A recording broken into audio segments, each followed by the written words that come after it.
보통 우리는 교회를 우리 교회당으로 오해할 때가 있고요. 또 생각보다 많은 사람들이 교회와 교회당을 구별하지 못하는 경우가 가끔씩 있습니다. 우리가 예배를 같이 드리는 이것은 교회가 아니라 예배당이죠. 교회당이라고 하는 것이 정확하고요. 교회는 하나님이 구원 주셔서 모으신 공동체, 모임을 교회라고 합니다. 쉽게 말하면 하나님의 백성들의 모임 또는 공동체를 교회라고 하는 거죠. 구약에 쓰는 교회라고 하는 단어를 어떤 단어가 있었냐면 카할 또는 에다라는 단어를 썼는데요. 카할이나 에다는 이제 우리 한국 성경에는 모임, 총회 또는 회중 이렇게 번역을 했습니다. 그래서 구약 성경에 모임이다, 이스라엘의 총회다, 회중이다 이런 말은 전부 다 교회를 의미하는 단어들이에요. 이 카할이란 말이 무슨 뜻이냐면 불러내었다라는 뜻이에요. 불러내다. 쉽게 말하면 하나님이 구원 주셔서 불러내어진 공동체가 교회인 거죠. 신약에서는 이걸 에클레시아 또는 수나고게 이렇게 단어를 두 가지가 거의 나와요. 대부분은 에클레시아가 많고요. 가끔씩은 수나고게라는 단어로 헬라어에 넣는데요. 이 말도 똑같습니다. 에클레시아의 앞에 에크란 말은 몸으로부터라는 것이고요. 뒤에 클레아라는 불러내다, 몸으로부터 불러낸 이런 뜻인 거죠. 하나님께서 불러낸, 하나님께서 호출해낸 자들의 모임, 하나님께서 불러낸 자들의 어떤 공동체, 이게 교회인 거죠. 어디서 불러냈냐면 베드로전서 2장 9절에 보면 세상으로부터 어둠에서 불러내어서 그렇게 표현하죠. 세상으로부터 불러내었고 죄로부터 불러내었고 사단과 그 사단의 권세로부터 우리를 불러낸 거죠. 정의하자면 하나님 없는 땅으로부터 불러냄을 받은 자들의 모임, 하나님 없는 사상, 하나님 없는 세상으로부터 불러냄을 받은, 호출을 받은 자들의 공동체, 이것이 교회가 되겠습니다. 한 가지 이제 유념해야 될 게 뭐냐면 성경에서 나오는 교회의 개념은 개개인을 의미하는 것이 아니라 공동체적인 의미를 이야기합니다. 우리가 예수를 그리스도로 믿는 내 개인에게 성령이 임하셨고 그래서 우리가 교회인 것이 맞습니다. 내 개인이 교회가 맞아요. 하지만 성경에서 이야기할 때는 그 개인을 두고 교회다라고 말하지 않고 대부분은 거의 99%는요 공동체를 교회라고 해요. 저도 교회가 맞습니다. 하지만 성경에서 말하는 교회의 의미는 이렇게 전체 예수를 그리스도로 믿는 사람들의 모임을 교회라고 지칭을 하지 한 사람을 두고 교회라고 말하고 있지 않다는 거죠. 그건 의미가 있는 거예요. 성경에 이런 부분이 많습니다. 예를 들어서 임마누엘도 마찬가지죠. 임마누엘이라는 단어가 의미가 뭐냐면 하나님이 우리와 함께 계신다라고 하는 거죠. 나와 함께 계시다가 아닙니다. 나와 함께 계신다는 말 다른 말 따로 있어요.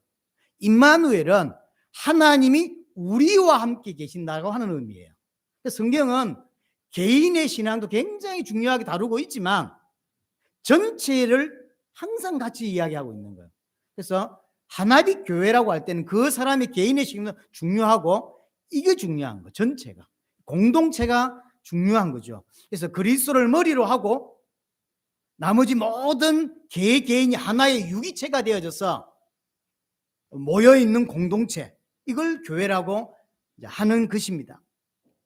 이 교회를 오늘 예수님이 18절에 보시면 또 내가 네게 이르노니 너는 베드로라 내가 이 반석 위에 내 교회를 세우리니 이런 교회를 하나님이 예수님이 세우시겠다라고 이야기합니다. 정확히 말해 예수님이 세우신 거죠. 내가 이 반석 위에 내 교회를 세우겠다.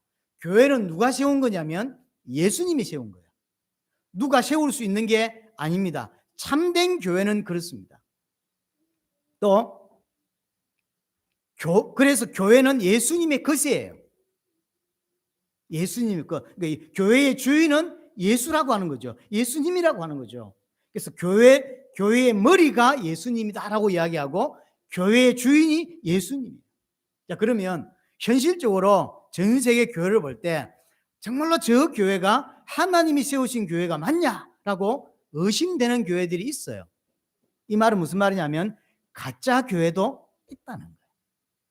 분명히 진짜 교회는 하나님이 세우신 거예요. 예수님이 세우신 거죠. 그 교회 특징은 예수님이 주인이고 예수님이 머리고 그분들은 그 예수님께 순종하며 따라가는 성도들인 거죠. 하지만 그렇지 않은 교회가 분명히 세상에는 존재합니다. 가짜 교회가 있다는 거죠. 가짜 교회가. 옷을 사면 상표가 똑같은데 아닌 게 짝퉁이 있죠. 있어요. 교회도 마찬가지예요. 교회라는 강판을 걸어놓고 십자가를 붙여놓고 어떤 교회다라고 써붙여놨지만 하나님 보실 때 교회가 아닌 교회가 있어요. 그래서 실제로는 여러분이 교회의 축복을 받을 수 있어야 되는 것이죠. 자, 또 하나 좀 생각해야 될 게 뭐냐면요. 18절 다시 보면 이 반석 위에 내 교회를 세우겠다라고 했거든요. 어디에 세우냐면 아무데나 하나님이 세계복음화 때문에 아무데나 막 세우는 게 아닙니다. 반석 위에 세웁니다. 이 반석 위에. 이것을 천주교는 오해해서 베드로의 수익권을 주장합니다. 하나님이 예수님이 베드로에게 이렇게 여기서 반석은 베드로니까 베드로가 반석이니까 이 베드로 위에 교회가 세워지는 거다라고 이야기하는 거예요. 틀렸습니다. 분명히 베드로는 반석이 맞습니다. 원래 이름은 시몬이었죠. 자갈돌 이런 의미예요. 근데 예수님이 오셔서 베드로를 보고 이름을 베드로로 바꿔주셨고 그래서 흔들리지 않는 반석이 될 거다라고 하는 의미로 이름을 지어주셨어요. 하지만 오늘 본문에서 다시 보세요. 18절에 17절에 16절에 베드로가 주는 그리스도시요 살아계신 하나님의 아들이십니다라는 고백을 했고 그 고백을 보고 18절에 내가 네게 이르노니 너는 베드로라 내가 이 반석 위에 내 교회를 세우겠다라고 이야기했죠. 이 반석은 베드로가 아닙니다. 분명히 앞에 베드로는 남성 명사로 기록되어져서 사도 베드로가 맞고요. 뒤에 이 반석은 여성 명사로 기록되어져서 사도 베드로를 말하는 것이 아니라 사도 베드로가 고백한 신앙 고백을 반석이라고 합니다. 다른 거예요. 우리 한국 성경으로는 그냥 베드로가 반석이니까 반석이 베드로처럼 느껴지지만 그렇지 않습니다. 그 의미가 이게는 원어로 따지면 이게 인칭도 다르고 남성 여성도 다르고 다 달라요. 그래서 베드로가 반석이 아닙니다. 여기서 반석은 베드로가 고백한 신앙, 베드로가 믿고 있는 믿음, 그걸 반석이라고 하는 거죠. 쉽게 말하면 주는 그리스도시요 살아계신 하나님의 아들이십니다라고 하는 이 신앙 고백, 이 믿음이 반석인 거죠. 그리고 베드로가 예수님을 주인으로 모시는 그 주인으로 섬기는 그 신앙과 믿음이 반석인 거죠. 그럼 반대로 생각을 해야 합니다. 예수님을 주인으로 믿지 않는다면 그건 반석이 아닌 거예요. 예수님을 주인으로 믿지 않는다면 그것은 예수를 믿는 것도 아니고 반석이 되는 것도 아닙니다. 오해할 수 있는 그림 중에 이런 게 있죠. 혹시 보셨을 건데 성경 공부 교재 중에서 이렇게 신앙의 어떤 그 모습을 보여주는 사형리에서 제일 잘 나오죠. 동그란 그 원 안에 그 원 밖에 십자가가 있고 원 안에 내가 있죠. 이는 하나님을 만나지 못한 상태로 설명하고, 두 번째 그림은 그 원 안에 십자가가 있고 그 의자 위에 내가 있죠. 그래서 육신에 속한 자, 구원받았으나 육신에 속한 자.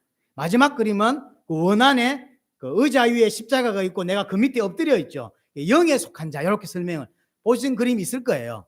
이게 주로 많은 교회에서, 전 세계 교회에서 많이 쓰고 있고 특별히 사형리를 가지고 전도해 보신 분은 많이 보셨을 겁니다. 이 그림이 틀린 그림이에요. 이게 큰 문제를 갖고 있어요. 그렇지 않습니다. 예수님이 내 인생에 들어오셨는데 어떻게 하면 들어올 수 있냐면 주인으로만 들어오실 수 있어요. 내 인생의 하인으로 들어올 수 없어요. 하지만 그 그림은, 두 번째 그림은 내 인생 안에 들어오셨는데 하인이고 내가 주인이요. 그래서 그걸 명칭을 뭐로 붙였냐면 육신에 속한 자라고 붙였어요. 틀린 거예요. 완전히 틀린 그림입니다. 그런 신앙은 없습니다. 처음에 예수님이 응접할 때 주인으로 오시는 것이지 하인으로 들어와 있다가 내가 신앙이 발전하면 예수님이 내게 주인 되는 게 아니에요. 그런 영접은 없습니다. 그런 신앙은 처음부터 없어요. 이게 지금 전 세계에 너무나 오해를 낳아서 그래서 신앙, 연약한 신앙 이렇게 말하는데 아닙니다. 구원받지 못한 신앙이에요.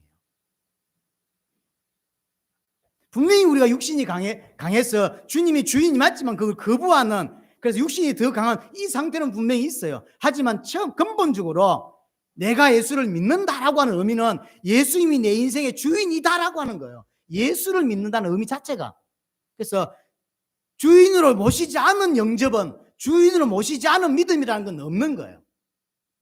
그런 반석은 또한 없는 것입니다. 그래서 예수님을 주인으로, 예수님을 그리스도로, 예수님을 하나님의 아들로 정말로 믿는 그 믿음 위에, 그 고백 위에 교회가 세워지게 돼요. 이 교회는 어떤 교회가 되냐면 흔들리지 않는 교회가 되는 거죠. 무너지지 않는 거예요. 그래서 진짜 교회는 안 무너집니다. 사건도 일어날 수 있고 문제도 일어날 수 있지만 진짜 교회는 안 무너져요. 말 그대로 반석이 되는 거죠. 흔들리지 않는 그런 교회가 되는 것이고, 오늘 본문에도 18절에 음부의 권세가 이기지 못한다. 절대로 사단이 교회를 무너뜨릴 수 없게 되어 있습니다. 음부의 권세가 이기지 못한다.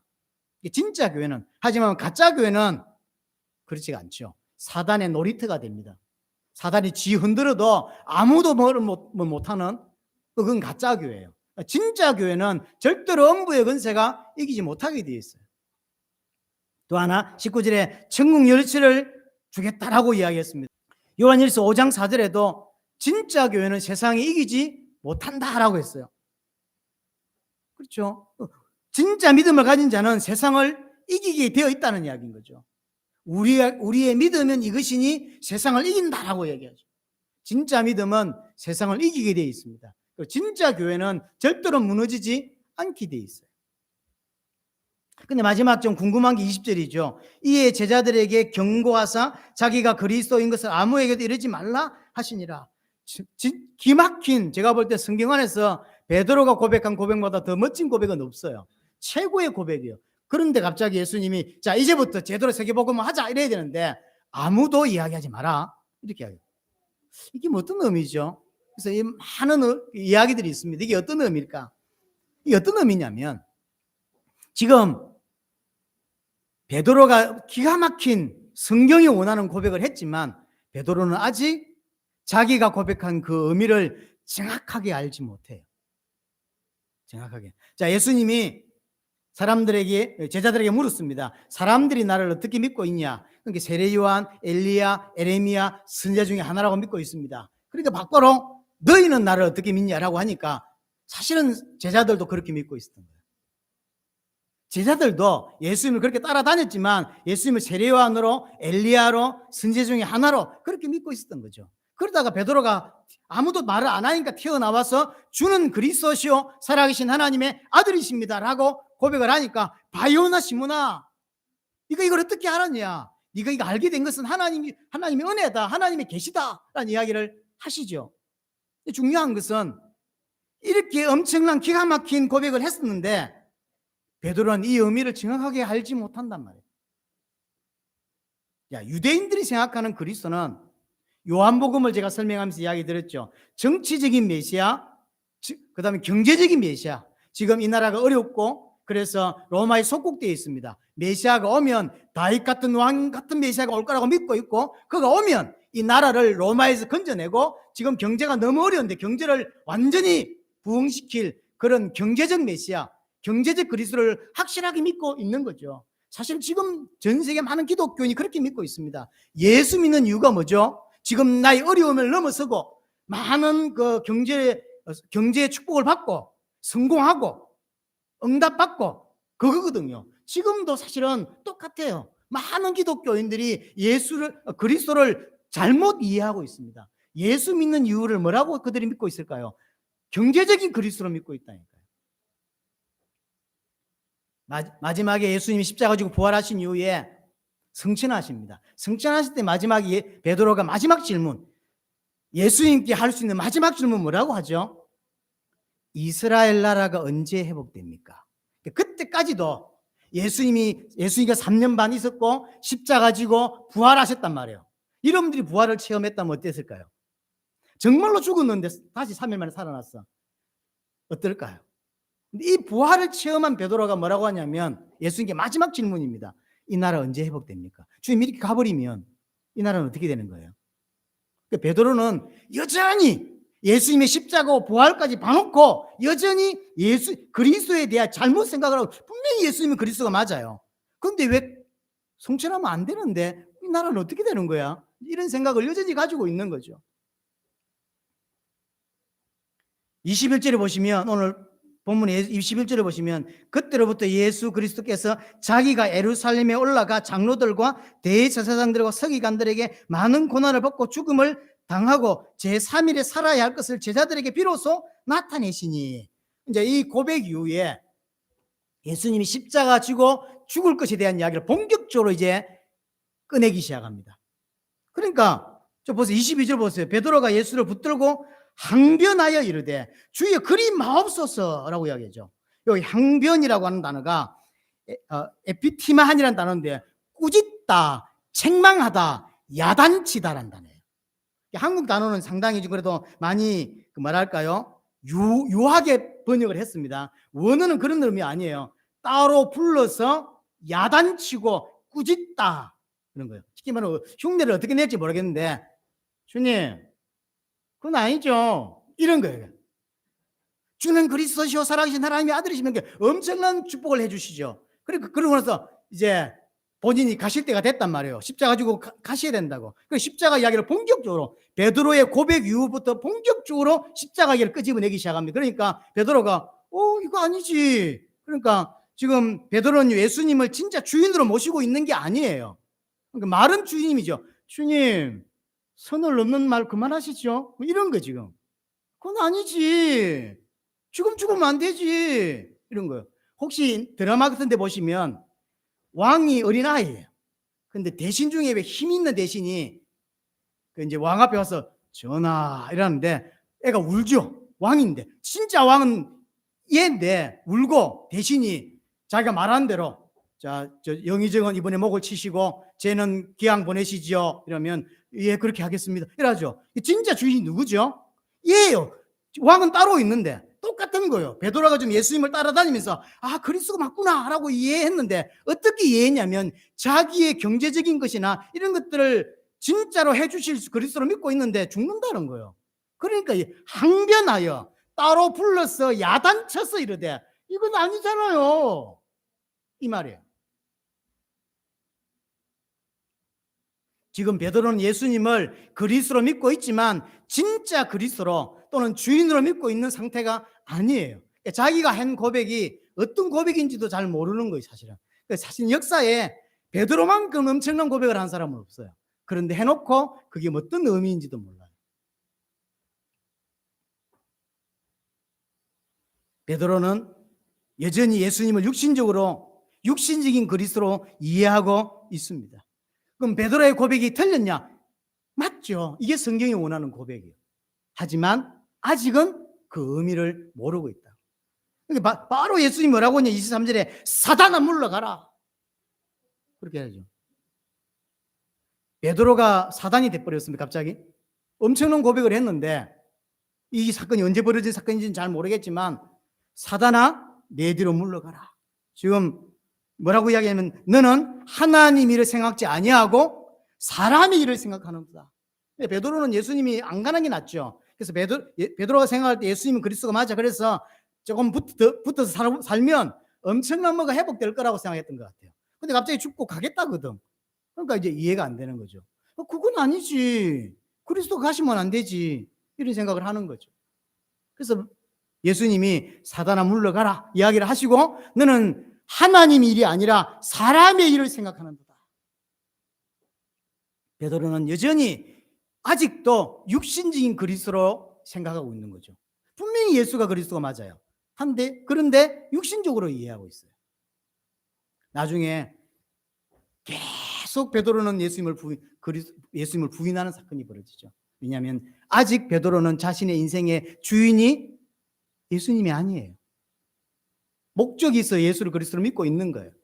하지만 주인이 아닙니다.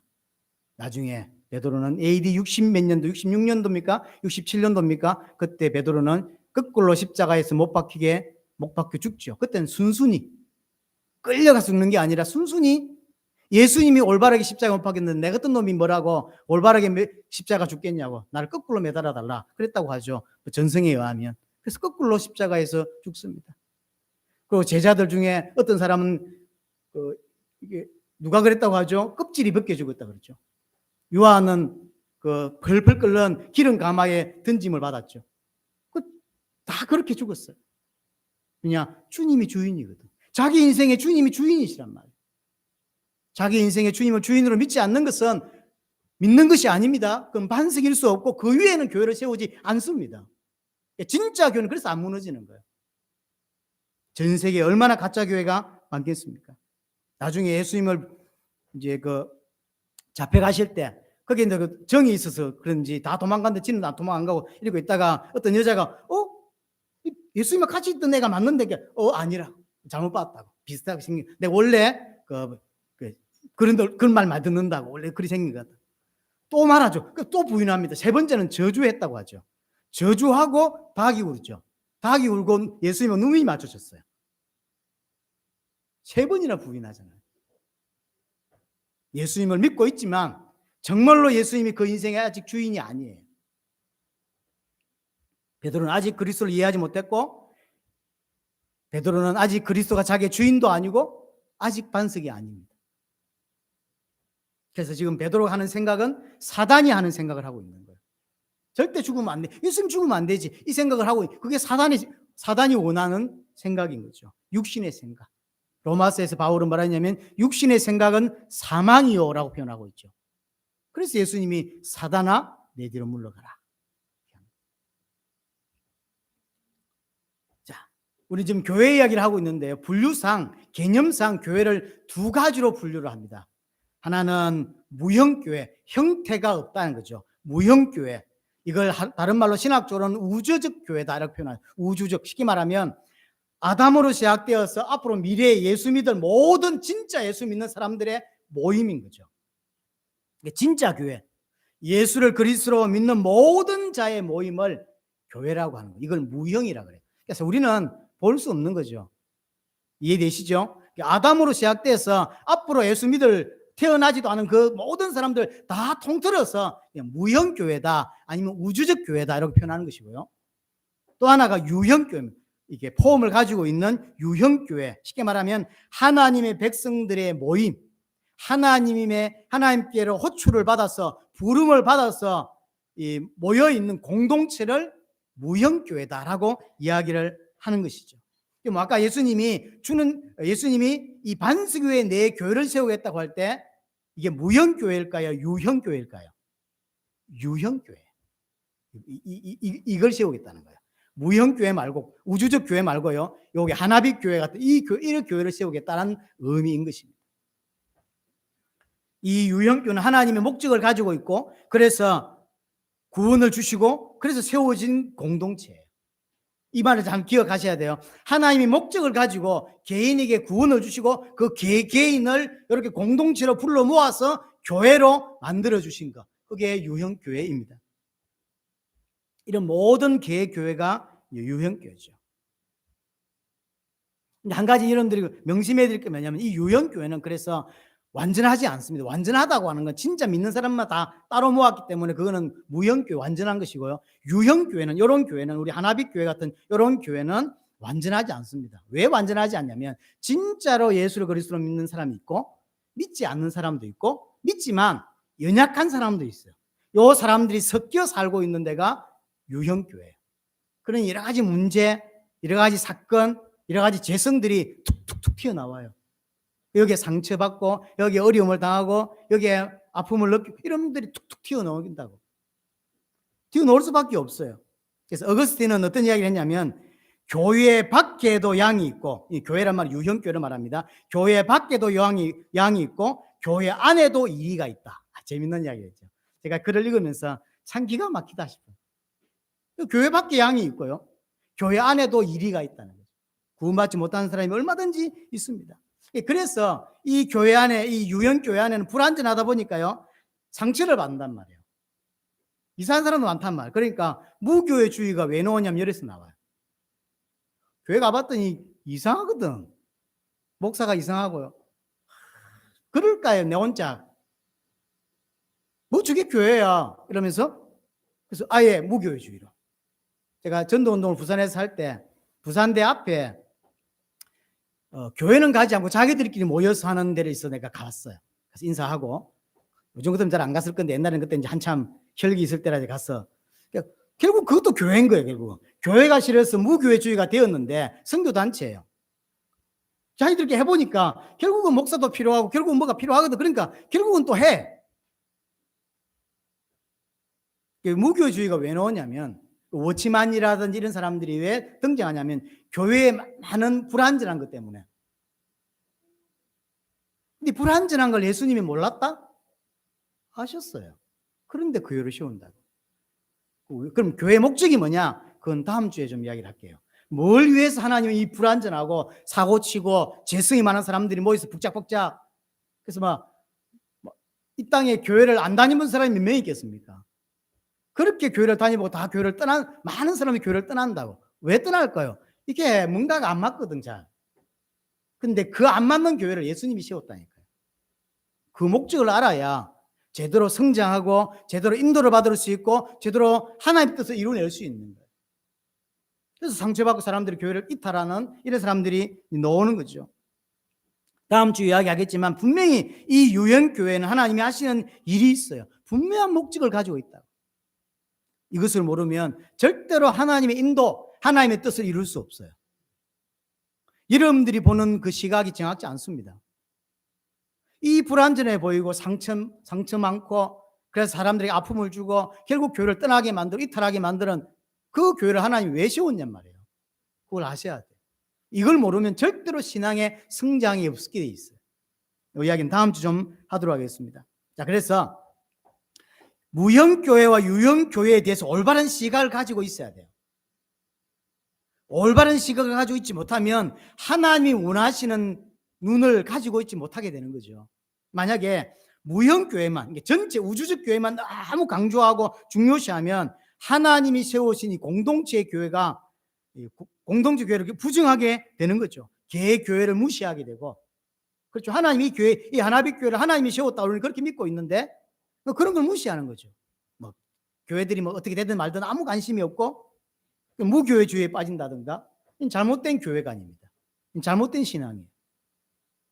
그래서 어떤 사람들은 나 혼자 잘 믿으면 되지 이래서 떠나서 지 혼자 인터넷에 예배드리고 성경 읽고 기도하고 이러거든요. 그럼 되잖아요. 저도 예수 믿고 그냥 교회 안 나오고 저 혼자 예수 믿고 예수 믿는 게 취소되는 것도 아니고 그럼 먼저 믿고 원하는 인터넷 좀 들어가서 좀 듣고 요즘은 시대가 그런 거니까 그 듣고 혼자 기도하고 11조 내 혼자 스스로 해가지고 기부도 하고 좀 이러면 좋은 거 아닌가요? 그게 하나님의 뜻이 아니라니까요. 그럴 것 때문에 교회를 안 세웠죠, 하나님이. 그럴 때문에 하나님이 교회를 안 세워죠. 하나님이 우리가 볼 때는 너무나 불완전하고 너무나 이상하고 그런 교회를 하나님이 왜 세웠냔 말이에요. 목적이 있는 거예요. 그래서 이런 거 잘못된 것이고요. 또 하나 무형교회만 굉장히 중요시하는 분들이 있죠. 목사님들 중에서 유형교회만. 그래서 전체적인 교회와 세계복음만 관심 없고요. 외형적인 것만 굉장히 강조하는 이런 중세 교회처럼 빠져버려요. 교회 지상주의가 돼요. 인생을 완전 바쳐서 교회에 드려야 된다 이러면서 계속 교회 막 강조하죠. 그래서 완전히 개교회주의에 딱 빠져버려요. 내 교회 외에는 아무 생각 안 해요. 저 교회가 지금 무너지고 어려움다 하는데 아무 관심 없어요. 세계 교회가 어려움다 아무 관심 없어요. 내 교회만 잘 되면 돼. 그리고 자신의 목회의 목적이라든지 인생의 방향이라든지 모든 것들을 내 교회 부흥에다가 그리고 내 교회 건물 짓는 거 이게 인생이 그게 하나님 뜻이라고 확실하게 믿고 하는 거죠. 잘못된 거예요. 그러면 진짜 교회와 가짜 교회를 어떻게 구별하냐 하는 거죠. 이제 이게 숙제예요. 중세 교회를 거쳐서 종교 개혁을 빠져나왔잖아요. 그럼 뭐가 진짜 교회냐는 거죠. 초대교로 시작했던 것이 중세교로 가버렸거든. 왜 이게 가능하냔 말이에요. 진짜 예수님이 세우신 교회였는데 어느 시간 보니까 중세교회가 되어 있는 거죠. 이 가톨릭이 되어 있는 거죠. 이거 교회 아니지 않냔 말이에요. 그래서 종교개혁을 하고 빠져나온 이후에 개신교가 된 이후에 진짜 교회가 뭔지에 대해서 목사님들과 신학자들 간에 오랫동안 고민과 성경을 그때부터 참 많이 고민하는 중에 사람마다 조금씩 다르지만 그래도 공통적으로 성경을 수십 년, 수천 번 읽으면서 이거 있는 교회가 진짜 교회다라고 하는 나름 표시를 만들게 됩니다. 첫 번째, 진짜 교회는 참된 말씀의 선포가 있어야 돼요. 그게 교회입니다. 교회 십자가 세워놓고 성도들이 몇백 명 모였다고 교회가 아닙니다. 진짜 교회는 올바른 말씀이 선포되는 교회, 그것이 진짜 교회입니다. 제가 볼 때는 나머지 두 번째, 세 번째, 네 번째는 크게 안 중요해요. 이게 중요한 거예요. 가장 근본적이고 가장 본질적인 거예요. 그래서 하나님 말씀에 근거하지 않는 교리나 자신의 체험이나 자신의 생각을 가르치는 교회가 있습니다. 이는 잘못된 교회입니다. 가짜 교회입니다. 성경 한 구절 읽어놓고요, 자기가 체험한 거, 이런 거, 그 다음에 자기가 생각할 때 예수 믿는 건 이런 거야 하면서 막 펼쳐내죠. 근데 그게 설득력이 있고 그게 진짜처럼 들리니 사람들이 따라간단 말이에요. 그렇지 않습니다. 갈라디아서 1장에서 이런 나다시피 바울은 뭐라고 말했냐면, 혹시 하늘에서 온 천사라 할지라도 다른 복음을 전하면 저주를 받을지어다라고 했죠. 다른 복음이 세상에 존재합니다. 교회에 존재하는 거예요. 그건 교회가 아닙니다. 정확히 말하면 그건 교회가 아니에요. 올바른 교회는 올바른 말씀 선포가 있는 것이에요. 요한 2서 1장에도 보면 이 교훈을 가지지 않고 나아가면 그를 집에 들으지도 말고 인사도 하지 마라. 요한이라는 사람이 편지를 쓰면서 내가 전하는 이 복음 위에 다른 헛소리를 하면 그 사람과 인사도 하지 말고 그 사람의 집에 들으지도 마. 그렇게 이야기하는 거예요. 그러니까 정말로 교회라고 할 때는 전해야 될 내용이 있는 거예요. 그게 진짜 교회라고 하는 것입니다. 오늘 권사님이 기도하실 때 이야기를 하셨는데, 우리의 신앙과 우리의 믿음은 어디에서 오냐면 들음에서 온다는 거죠. 믿음은 저 마트가 사는 게 아니에요. 들음에서 오는데, 뭘 들으냐면 그리스도의 말씀을 들을 때 온다는 거죠. 자, 그러면 교회에서 어떤 말씀이 선포되어야 되는 거죠. 믿음이 생길 수 있는 그 믿음이라는 것은 목사가 올바로 설명한다고 되는 건 아닙니다. 설명되어지고 성령께서 역사하시고 계시해 주실 때 믿음이라는 게 생기는 게 맞아요. 하지만 그 전에 첫 번째, 목사가 올바르게 선포가 되어져야 돼. 강단에서 말씀이 올바르게 선포되어지는 게 1차적인 거죠. 그래서 복음, 믿음이 생길 수 있는 메시지가 선포되지 않는 수많은 것들 전부 잘못된 겁니다. 그건 교회가 아니에요. 그리스도의 복음이 바르게 선포되는 교회가 참교회입니다. 결국 이것이 성경의 기록 목적 아닌가요? 성경의 기록 목적도 결국은 예수님이 하나님의 아들 그리스도라는 사실을 믿게 하려고 기록했다면, 교회에서 선포되는 설교의 목적도 예수를 그리스도로 믿게 하는 거죠. 예수님이 십자가에 지신 이유가 뭐죠?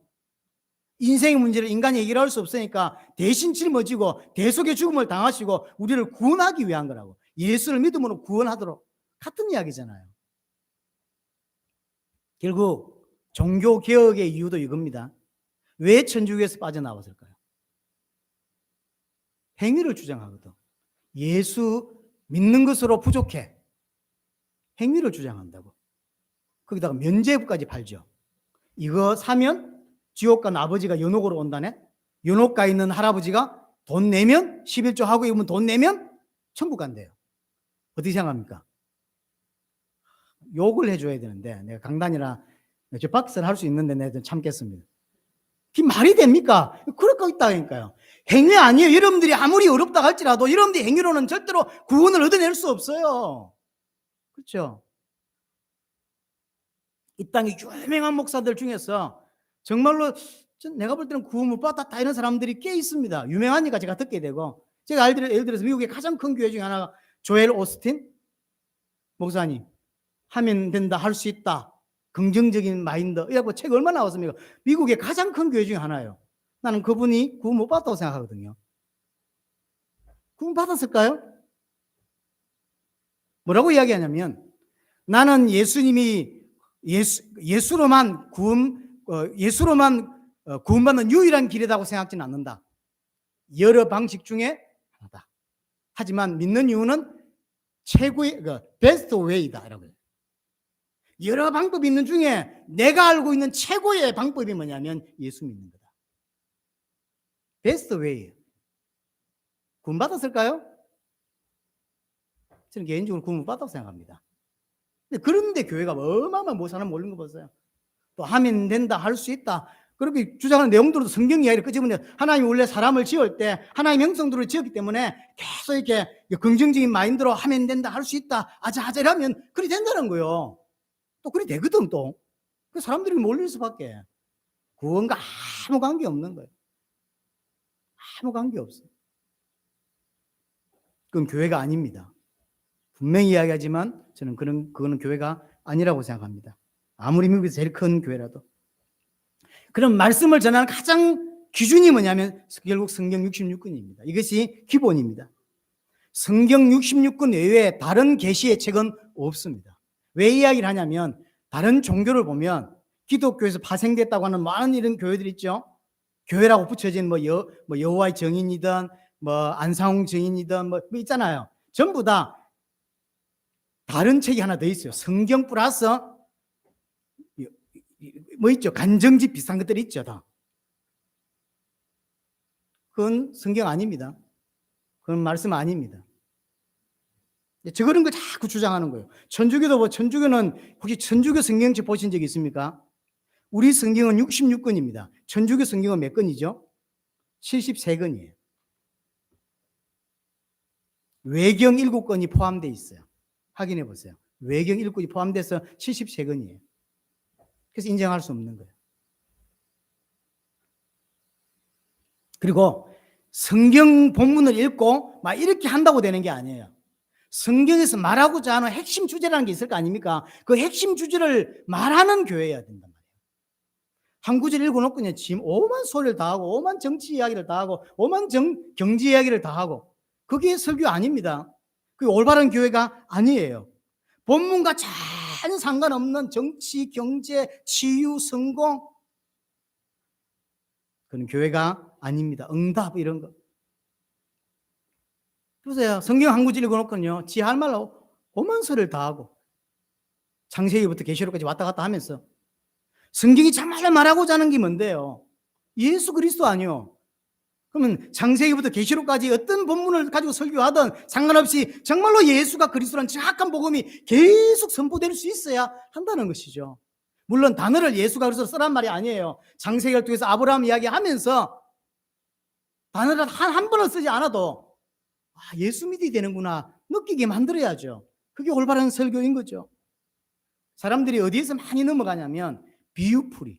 우리가 참 이해하기 힘든 게 저도 지금 앞으로 기회가 되면 비유를 예수님이 쓰신 비유들만 좀 모아서 설교를 한번 하려고 사실은 4, 5년 전부터 준비를 했다가 지금도 못하고 있어요. 자신도 좀 없기도 하고 제가 수준이 안 되기도 하고 여러 가지 이유로 그래서 제가 모험만 그래서 그 비유를 좀 한번 이해를 해야 되겠다 싶어서 책도 좀 하고 뭐 여러 가지 준비만 했는데 언젠가는 한번 하긴 해야 되겠다. 죽기 전에 할 수 있을지 모르겠지만 해야 되겠다 싶은데 이런 비유풀이를 잘하는 사람들이 있어요. 왜냐하면 이 비유풀이가 어렵다고. 그러니까요. 쑥 가는 거죠. 이 잘못된 교회. 특별히 영적인 해석, 그걸 영해라고 하거든요. 알레고리. 근데 그게 훨씬 은혜가 됩니다. 저는 어떤 말도 들어봤냐면요. 다윗이 골리앗을 잡을 돌 5개를 들고 왔다는 거예요. 이 돌 5개가 모세오경이라네. 근데 그런데 은혜를 받고 장로님이 전사님, 제가 하나 물어볼 게 있는데 어디 집회를 갔다가 어떤 분이 설교를 이렇게 하셨는데 이게 올바른 겁니까? 묻는데 그게 뭡니까? 물었더니 다윗이 골리앗 잡을 때 돌 5개를 잡았다는 거예요. 근데 그게 이게 창세기, 출애굽기, 레위기, 민수기, 신명기라는 거예요. 장로님 보고 쓰레기입니다. 네, 그래서 그냥 5개 죽은 거 손이 5개 정도밖에 못 죽을 손인 거지. 근데 한 방에 죽었다고 골리앗이. 근데 5개 던져서 안 죽었다? 또 죽는 거지 뭐. 영예가 굉장히 은혜됩니다. 그게 잘못된 거예요.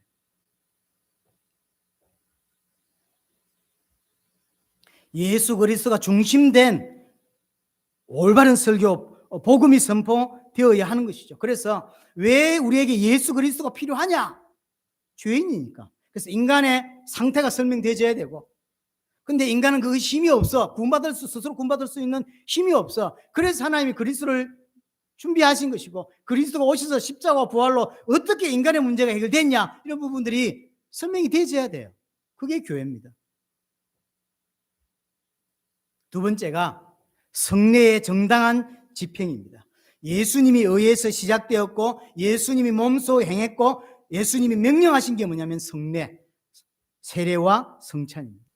그래서 세례와 성찬이 없는 교회가 잘못된 교회라고 일반적으로 생각을 합니다. 세례가 뭐죠? 내 죄에 대해서 인식하고 그 죄가 예수 그리스도의 보혈로 용서받았다라고 하는 인식, 그게 세례인 거죠. 그래서 나는 그리스도와 연합되어졌다라고 하는 거죠.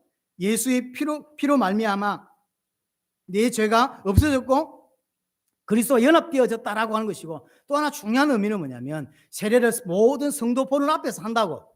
목사가 따로 저 산에 가서 혼자 하는 게 아니라 성도들 앞에서 합니다. 왜 그렇죠? 하나님 앞과 먼저 이 교회 멤버가 된 사람 앞에 신앙 고백을 하고 성도로서 멤버가 되는 거예요. 세례는.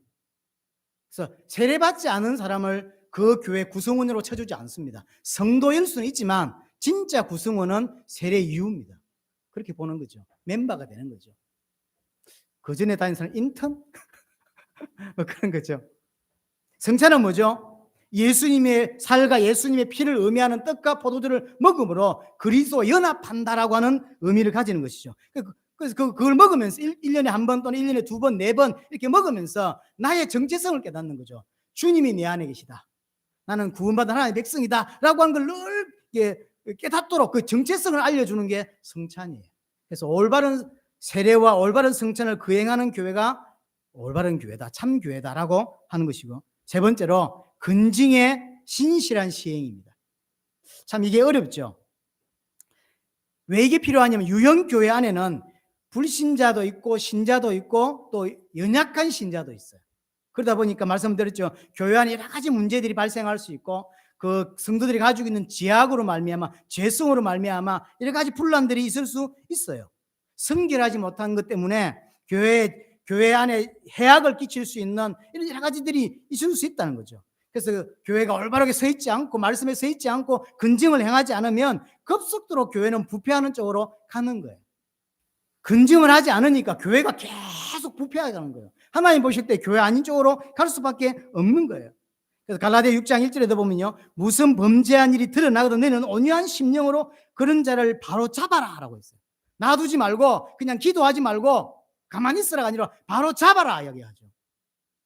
마태복음 18장에도 보면요, 네 형제가 범죄하거든 권고하고, 처음에 혼자 가는 거예요. 혼자 가서 권고하고, 듣지 않으면 한두 사람을 데리고 가서 권고하고, 그래 듣지 않으면 그 사람을 이방인과 세리로 대하라. 에베소서 5장 11절에도 열매 없는 어둠 일에 참여하지 말고 도리어 책망해라 이야기하는 거예요. 책망해라.